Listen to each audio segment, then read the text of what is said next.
The Man in the Iron Mask by Alexandre Dumas. Chapter 1. Two Old Friends. Whilst everyone at court was busily engaged upon his own affairs, a man mysteriously entered a house situated by the Place de Grève. The principal entrance of this house was in Place de Badoyer.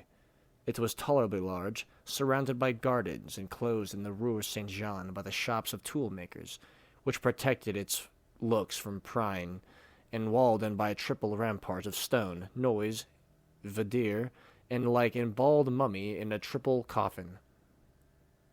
The man that we have just alluded to walked along with a firm step, although he was no longer in his early prime. His dark cloak and long sword plainly revealed one who seemed in search of adventures, and judging from his curly mustache, his fine and smooth skin, which could be seen beneath his sombrero, it would not have been difficult to pronounce that the gallantry of his adventures was unquestionable. In fact, hardly that the cavalier entered the house when the clock struck 8, and 10 minutes afterwards a lady, followed by a servant, armed to the teeth, approached and knocked at the same door, which an old woman immediately opened for her. The lady raised her veil as she entered. Though no longer beautiful or young, she was still active and of imposing carriage. She concealed beneath a rich toilette, and the most exquisite taste, an age at which Ninon de l'Enclos alone could have smiled at with impunity. Hardly had she reached the vestibule, and the cavalier, whose features would have only roughly sketched, advanced towards her, holding out his hand. "Good day, my dear Duchess," he said. "How do you do, my dear Aramis?" replied the Duchess. He led her to a most elegantly furnished apartment, on whose high windows were reflected the expiring rays of the setting sun, which filtered through the dark crests of some adjoining firs. They sat down side by side. Neither of them thought of asking the additional light in the room, and they buried themselves as if it were in the shadow, as if they wished to bury themselves in forgetfulness. "Chevalier," said the Duchess, "you have never given me a single sign of life since our interview at Fontainebleau, and I confess that your presence there on that day of the Franciscan's death, and your initiation in certain secrets, caused me the liveliest astonishment I ever experienced in my whole life. I can explain my presence there to you, as well as my initiations," said Aramis. "But let us, first of all," said the Duchess, "talk a little of ourselves, for our friendship is by no means of recent date." "Yes, madame, and if heaven wills it, we shall continue to be friends. I will not say for a long time, but forever." "This is quite certain, Chevalier, and my first visit is proof of it. Our interests, Duchess, are no longer the same as they used to be," said Aramis, smiling, without apprehension of the gloom in which the room was cast, for it could not reveal that his smile was less agreeable and less bright than formerly. "No, Chevalier. At the present day we have other interests. Every period of life brings its own, and as we now understand each other in conversing as perfectly as we formerly did without saying a word, let us talk, if you like. I am at your orders, Duchess." "Ah, I beg your pardon. How did you obtain my address?" "And what was your object?" "You ask me why. I have told you. Curiosity in the first place. I wished to know what you could have done with the Franciscan, with whom I had certain business transactions, and who died singularly. You know that on the occasion of our interview at Fontainebleau, in the cemetery at the foot of the grave so recently closed, we were both so much overcome by our emotions that we omitted to confide to each other what we may have had to say." "Yes, madame." "Well, then, I had no sooner left you than I repented, and have ever since been most anxious to ascertain the truth. You know that Madame de Longueville and myself are almost one, I suppose?" "I am not aware," said Aramis discreetly. "I remembered, therefore," continued the Duchess, "that neither of us said anything to each other at the cemetery, that you did not speak of the relationship in which you stood to the Franciscan, whose burial you had superintended, and that I did not refer to the position in which I stood to him, all which seemed very unworthy of two such old friends as ourselves, and I have sought an opportunity of an interview with you in order to give you some information that I have recently acquired, and to assure you that Mary Micon, now no more, has left behind her one who has preserved her recollection of events." Aramis bowed over the Duchess's hand and pressed his lips upon it. "You must have had some trouble to find me again," he said. "Yes," she answered, annoyed to find the subject taking a turn which Aramis wished to give it. "But I knew you were a friend of Madame Fouquet's, and so I inquired in that direction." "A friend! Oh!" exclaimed the Chevalier. "I can hardly pretend to be that. A poor priest who has been favored by so generous a protector, and whose heart is full of gratitude and devotion to him, is all that I pretend to be to Madame Fouquet." "He made you a bishop?" "Yes, Duchess." "A very good retiring pension for so handsome a musketeer?" "Yes." "In the same way that a political intrigue for yourself," thought Aramis. "And so," he added, "you inquired after me at Madame Fouquet's?" "Easily enough. You had been to Fontainebleau with him, and undertaken a voyage to your diocese, which is Belle-en-Mer, I believe." "No, madame," said Aramis. "My diocese is Vannes." "I meant that. I only thought Belle-en-Mer is a property belonging to Madame Fouquet, nothing more." "Ah, I had been told that Bel-Air was fortified. Besides, I know how great military knowledge you possess. I have forgotten everything of the kind since I entered the church," said Aramis, annoyed. "Suffice it is to know that I learnt you had returned from Vannes, and that I sent you to one of our friends, Madame la Comte de la Fère, who was indiscretion of itself, in order to ascertain it, but he answered that he was not aware of your address. So like Athos, thought the bishop, which is actually good never alters. Well then, you know that I cannot venture to show myself here, and the Queen Mother has always some grievance of other against me." "Yes, indeed. I am surprised at it." "Oh, there are various reasons for it, but to continue being obliged to conceal myself, I was fortunate enough to meet with Monsieur d'Artagnan, who was formerly one of your old friends, I believe." "A friend of mine still, Duchess." "He gave me some information and sent me to Monsieur Baisemeaux, the governor of the Bastille." Aramis was somewhat agitated by this remark, and a light flashed from his eyes in the darkness of the room, which he could not conceal from his keen-sighted friend. "Monsieur de Baisemeaux," he said. "Why did D'Artagnan send you to Monsieur de Baisemeaux?" "I cannot tell you." "What can this possibly mean?" said the bishop, summoning all the resources of his mind to his aid in order to carry on the combat in a befitting manner. "Monsieur de Baisemeaux is greatly indebted to you. D'Artagnan told me." "True, he is so. And the address of a creditor is easily ascertained as that of a debtor." "Very true. And so Baisemeaux indicated to you?" "Saint-Mande, where I forwarded a letter to you, which I have in my hand, and which is most precious to me," said Aramis, "because I am indebted to it for the pleasure of seeing you here." The Duchess, satisfied at having successfully alluded to the various difficulties of so delicate an explanation, began to breathe freely again, which Aramis, however, could not succeed in doing. "We had got as far as your visit to Monsieur Baisemeaux, I believe." "Nay," she said, laughing, "further than that." "In that case we must have been speaking about the grudge you have against the Queen Mother." "Further still," she returned.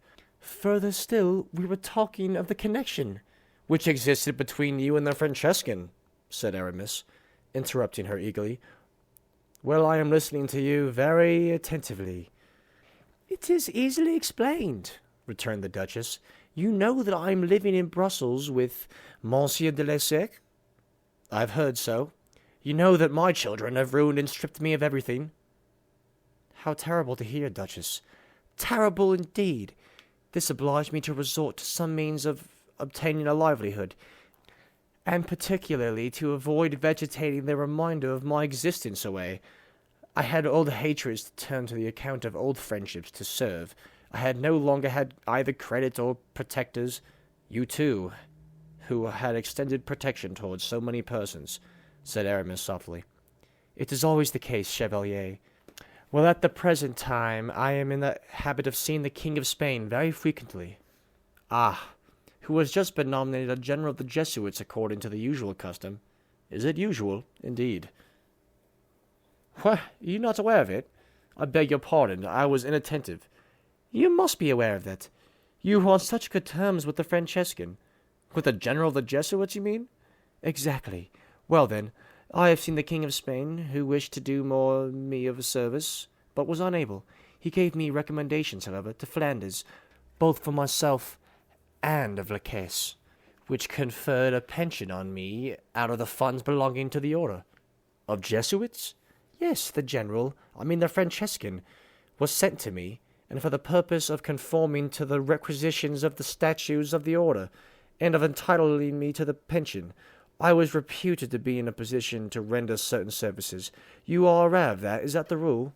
No, I did not know it, said Aramis. Madame de Chevreuse paused to look at Aramis, but it was perfectly dark. Well, such is the rule, however, she resumed. I ought, therefore, to seem to possess a power of usefulness of some kind or other. I proposed to travel for the order, and I was placed in the list of affiliated travellers. You understand it was a formality by means of which I received my pension, which was very convenient to me. Good heavens, Duchess! What you tell me is like a dagger thrust into me. You obliged to receive a pension from the Jesuits? No, Chevalier, from Spain. Except as a contentious scruple, Duchess, you will admit that this is pretty nearly the same thing. No, not at all. But surely of your magnificent fortune there must remain...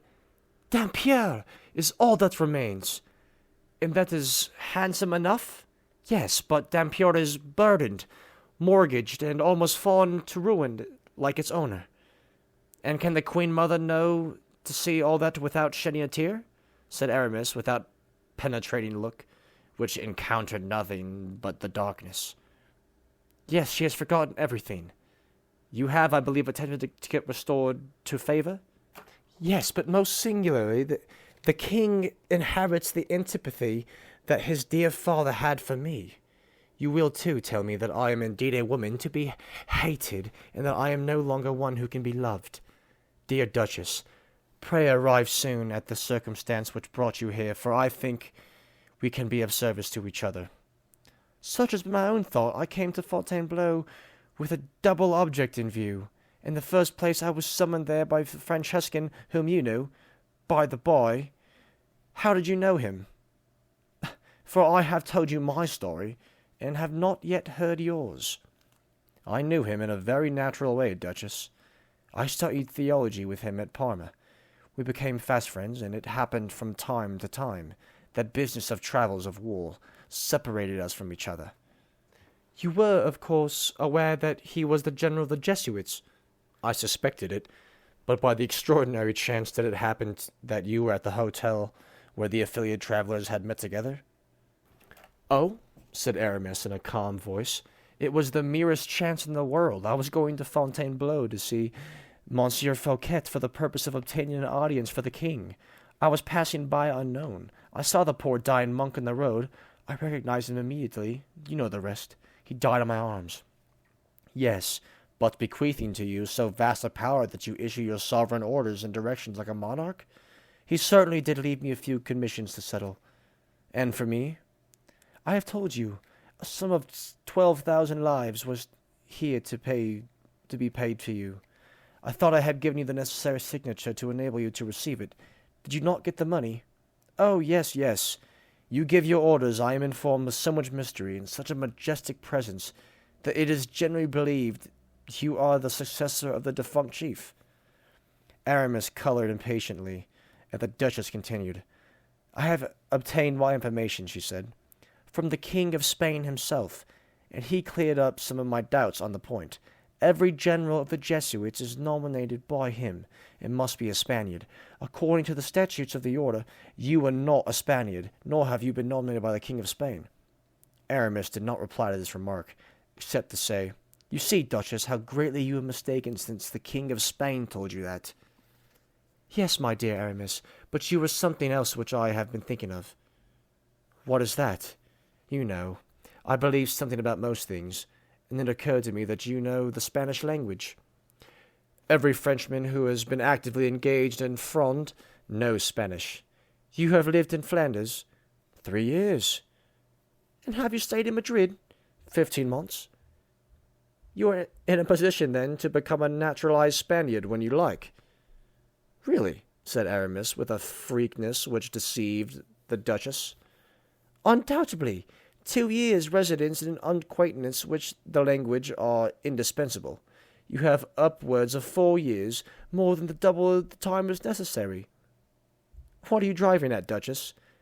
"At this, I am on good terms with the King of Spain." "And I am not on bad terms?" thought Aramis to himself. "Shall I ask the king," continued the Duchess, "to confer to succession to the Franciscan post upon you?" "Oh, Duchess!" "You have it already, perhaps," she said. "No, upon my honour." "Very well, then, I can render you that service." "Well, then you render the same service to Monsieur de Lesseps, Duchess. He is a very talented man, and one you love besides." "Yes, no doubt, but at all events, putting Duchesse aside, will you have it?" "No, I thank you, Duchess." She paused. "He is nominated," she thought, and then resumed aloud. "If you refuse me in this manner, it is not very encouraging for me, supposing I should have something to ask of you." "Oh? Ask, pray ask." "Ask? I cannot do so if you have not the power to grant what I want." "However limited my power and ability, ask all the same." "I need a sum of money to restore Dampierre." "Ah," replied Aramis coldly, "money. Well, Duchess, how much would you require?" "Oh, a terribly round sum." "So much more the worse. You know I am not rich." No, but the order is, and if you have been the general, you know that I am not the general." "I think." "In that case, you have a friend who must be very wealthy." "Monsieur Fouquet. Monsieur Fouquet, he is more than half ruined, madame." "So it is said, but I have not believed it. Why, Duchess?" "Because I have, or rather Lecoq has, certain letters in his possession from Cardinal Mazarin, which establish his existence of a very strange accountants." "What accounts?" "Relative to various sums of money borrowed and disposed of." "I cannot very distinctly remember what they are, but they establish the fact that the surintendant, according to these letters, which are signed by the Mazarin, had taken 30 millions of francs from the coffers to the state. The case is a very serious one." Aramis clenched his hands in anxiety and apprehension. "Is it possible," he said, "that you have such letters as you speak of, and have not communicated them to Monsieur Fouquet?" "Ah," replied the Duchess, "I keep such little matters as those in reserve. The day may come when they may be of service, and they can be withdrawn from the safe custody in which they are now." "And that day has arrived?" said Aramis. "Yes, and you were going to show those letters to Monsieur Fouquet." "I prefer to talk about them with you instead." "You must be in a sad want of money, my poor friend, to think of such things as these. You too held up Monsieur de Mazarin, prose effusions in such an indifferent esteem. The fact is, I am in want of money." "And then," continued Aramis in cold accents, "it must have been very distressing to you to be obliged to have recourse to such a means. It is cruel." "Oh, I have wished to do harm instead of good," said Madame de Chevreuse. "Instead of asking the general of the order, or Monsieur Fouquet, for the 500,000 francs I require." 500,000 francs? Yes, no more. Do you think it much? I require at least as much to restore that Dampierre. Yes, madame. I say, therefore, that instead of asking for this amount, I should have gone to see my old friend, the Queen Mother. The letters from her husband, the Signor Mazarini, would have served me as an introduction, and I would have begged this mere trifle of her, saying to her, 'I wish, madame, to have an honour of receiving you at Dampierre. Permit me to Dampierre in the fit of state of that purpose.'" Aramis did not reply a single word. "Well," she said, "what are you thinking about?" "I am making certain additions," said Aramis. "And Monsieur Fouquet's subtractions? I, on the other hand, am trying the art of multiplication. What excellent calculators we are! How well we could understand one another! Will you allow me to reflect? Said Aramis. No, for with such an opening between people like ourselves, yes or no is the only answer, and an immediate one. It is a snare, thought the bishop. It is impossible that Anne of Austria could listen to such a woman as this. Well, said the Duchess. Well, madame, I should be very much astonished if Monsieur Fouquet had 500,000 francs at his disposal at the present moment. It is no use speaking of it, then, said the Duchess, and the Dampierre musket restored how it can. Oh, you are not embarrassed to such an extent as that, I suppose? No, I am never embarrassed. And the Queen, continued the bishop, will certainly do for you what the superintendent is unable to do. Oh, certainly. But tell me, do you think it would be better if I should speak for myself to Monsieur Fouquet about these letters? Nay, Duchess, you will do precisely whatever you please in that respect. Monsieur Fouquet either feels or does not feel himself to be guilty. If he really be so, I know he is proud enough to not confess it. He will be exceedingly offended at your menace. As usual, your reason is like an angel, said the Duchess as she rose from her seat. And so, you are now going to denounce Monsieur Fouquet to the Queen, said Aramis. Denounce? Oh, what a disagreeable word. I shall not denounce, my dear friend. You know matters of policy too well to be ignorant. How easily these affairs are arranged. I shall merely side against Monsieur Fouquet and nothing more, and then a war of a party against party. A weapon of attack is always a weapon. No doubt. And once of a friendly terms against the Queen Mother, I may dangerously towards some person. You are at perfect liberty to do so, Duchess. A liberty of which I shall avail myself. You are not ignorant, I suppose, Duchess, that Monsieur Fouquet is on the best of terms with the King of Spain? I suppose so. If, therefore, you begin a party war against Monsieur Fouquet, he will reply in the same way. For he, too, is at perfect liberty to do so, is he not? Oh, certainly. And, is he on good terms with Spain, he will make use of that friendship as weapons of attack. You mean that he will be on good terms with the General of the Order of Jesuits, my dear Aramis? That may be the case, Duchess.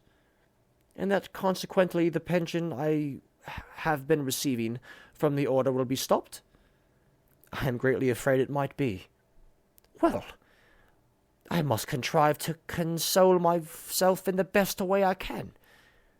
For after Richelieu, after the Fronde, after exile, what is left for Madame de Chevreuse to be afraid of? The pension you are aware of is 48,000 francs. Alas, I am quite aware of it. Moreover, in party contests, you know, friends of the enemy do not escape. Ah, you mean that poor Lechec will have to suffer. I am afraid it is almost inevitable, Duchess. Oh, he only receives 12,000 francs pension. Yes, but the King of Spain has some influences left. Advised by Monsieur Fouquet, he might get Monsieur Lechec shut up in prison for a little while. I am not very nervous on that point, my dear friend, because thanks to a reconciliation with Anne of Austria, I will undertake that France should insist upon Madame Leques's liberation. True.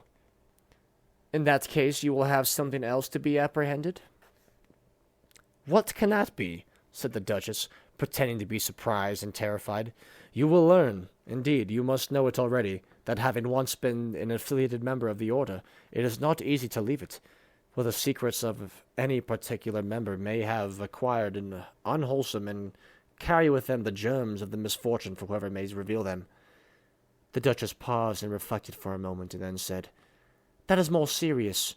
I will think over it. And notwithstanding in profound obscurity, Aramis seemed to feel a burning glance, like a hot iron, escape from his friend's eyes, and plunge into his heart. Let us recapitulate, said Aramis, determined to keep himself on his guard, and gliding his hand into his breast, where he had a dagger concealed. Exactly. Let us recapitulate. Good accounts make good friends. The suppression of your pension. 48,000 francs, and that of Duchesse makes 12. Together 60,000 francs. Is that all that you mean? Precisely. And I was trying to find out what would be your equivalent for that. 500,000 francs, which I shall get from the Queen. Or which you shall not get. I know a means of procuring them, said the Duchess thoughtlessly. This remark made Chevalier prick in his ears. In a form of the moment of his adversary had committed this error, his mind was so thoroughly on its guard that he had seemed every moment to gain the advantage more and more, and she, consequently, to lose it. I will admit, for argument's sake, that you obtain the money, he resumed. You will lose the double of it. Having 100,000 francs, pension to receive instead of 60,000, and that's for a period of 10 years. Not so, for I shall only be subjected to the reduction of my income during the period of Monsieur Fouquet's remaining in power, a period which I estimate at 2 months. Ah, said Aramis, I am frank, you see. I thank you for it, Duchess. But you would be wrong to suppose that after Monsieur Fouquet's disgrace the order would resume payment of your pension. I know a means of making the order pay, as I know a means of forcing the Queen Mother to concede what I require. In that case, Duchess, we are all obliged to strike our flags to you. The victory is yours, and the triumph is also yours. Be clement, I entreat you. But is it possible, resumed the Duchess, without taking notice of the irony, that you really draw back from a miserable sum of 500,000 francs, when it is a question of sparing you, I mean your friend, I beg your pardon, I ought rather to say your protector, the disagreeable consequences which a party conquest produces? Duchess, I will tell you why. Supposing the 500,000 francs were to be given to you, Monsieur le Caisse will be required his share, which will be another 500,000 francs, I presume, and then after Monsieur de la Caisse and your portions have been arranged, the portions which your children and your pensioners and various other persons will require will start up as fresh claims, and these letters, however compromising they may be in their nature, are not worth from 3 to 4 millions. Can you have forgotten the Queen of France diamonds? You were surely worth more than these bits of waste paper signed by the Mazarin, and yet their recovery did not cost a fourth part of what you are asked for yourself. Yes, that is true, but the merchant values his goods in his own price, and it is for the purchaser to buy or refuse. Stay a moment, Duchess. Would you like me to tell you why I will not buy your letters? Pray, tell me. Because the letters you say are Mazarin's are false. What an absurdity! I have no doubt of it, for it would, to say the least, be very singular that after you had quarrelled with the Queen, through Monsieur Mazarin's means, you should have kept up an intimate acquaintance with the letter. It would look as if you'd been acting as a spy, and upon my sword, I do not like to make use of that word. Oh, I pray say it. Your great complaisance would seem very suspicious at all events. This is quite true, but what is not less so is that which the letter contains. I pledge you my word, Duchess, that you will not be able to make use of it with the Queen. Oh, yes, indeed. I can make use of everything that is the Queen. Very good, thought Aramis. Croak on, old howl, hiss, viper that you are. But the Duchess had said enough, and advanced a few steps toward the door. Aramis, however, had received an exposure which she did not accept. The imprecation of the slave behind the car of the conqueror. He rang the bell. Candles immediately appeared. In the adjoining room of the bishop found himself completely encircled by the lights, which aligned upon the worn, haggard face of the Duchess, revealing every feature. Aramis fixed a long and ironical look upon her pale, thin, weathered cheeks, upon her dim, dull eyes, upon her lips, which she kept carefully closed over her blackened and scanty teeth. He, however, had thrown himself into a graceful attitude with his haughty and intelligent head thrown back. He smiled so and revealed his teeth, which were still brilliant and dazzling. The old coquette understood the trick that had been played her. She was standing immediately before a large mirror in which her decrepitude, so carefully concealed, was only made more manifest. And thereupon, without even saluting Aramis, who bowed with the grace and grace of the musketeer of early days, she hurried away with trembling steps, which her very precipitation only the more impeded. Aramis sprang across the room like a zephyr to lead her to the door. Madame de Chevreuse made a sign to her servant, who resumed his musket, and she left this house, where such tender friends had not been able to understand each other, only because they had understood each other all too well.